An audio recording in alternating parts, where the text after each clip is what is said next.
இப்போ நான் காட்டிகிட்டு இருக்க இந்த மரம் பார்த்திங்கன்னா, நான் மரத்தை பற்றி சொல்ல வரல, இந்த மரத்தில் இருக்க கொடியை பற்றி.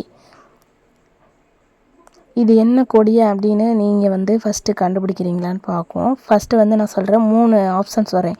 வள்ளி கொடி, தென் மிளகு கொடி, வெத்தலை கொடி. இது 3மே பார்த்திங்கன்னா ஒரே மாதிரி தான் இருக்கும். நீங்கள் ஆல்மோஸ்ட் பார்த்துட்டீங்கன்னு நினைக்கிறேன். ஸோ நானே காட்டிட்டேன்.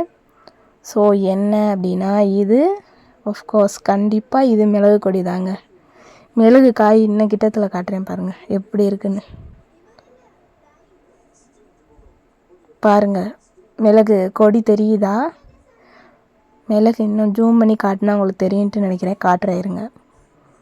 இது மாதிரி மிளகெல்லாம் பார்த்திங்கன்னா மலைப்பகுதியில் மலை பிரதேசத்தில் தான் அதிக விளையும். ஆனால் நம்ம மண்ணில் வச்சு வளர்ந்து இந்த மாதிரி குறுமிளகு பார்க்கும்போது ரொம்பவே ஹாப்பியாக இருக்குது. பாருங்களேன் எப்படி இருக்குன்னு இந்த காய்.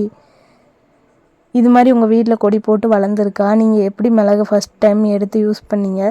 சரி, ஓகேங்க. இந்த பச்சையாக இருக்குது இந்த மிளகு, இது எப்படி அறுவடை பண்ணி நீங்கள் பயன்படுத்துனீங்க அப்படின்னு உங்களுக்கு யாராவது தெரிஞ்சால் கமெண்ட் பண்ணுங்கள். ஸோ ஏன் அப்படின்னா, இதுதான் நம்மளுக்கு ஃபர்ஸ்ட் டைம் இந்த கொடி போட்டு நம்மளுக்கு குறுமிளகு பார்க்குறது. ஓகேங்க, இன்றைக்கி இந்த வீடியோ அவ்வளோதான்.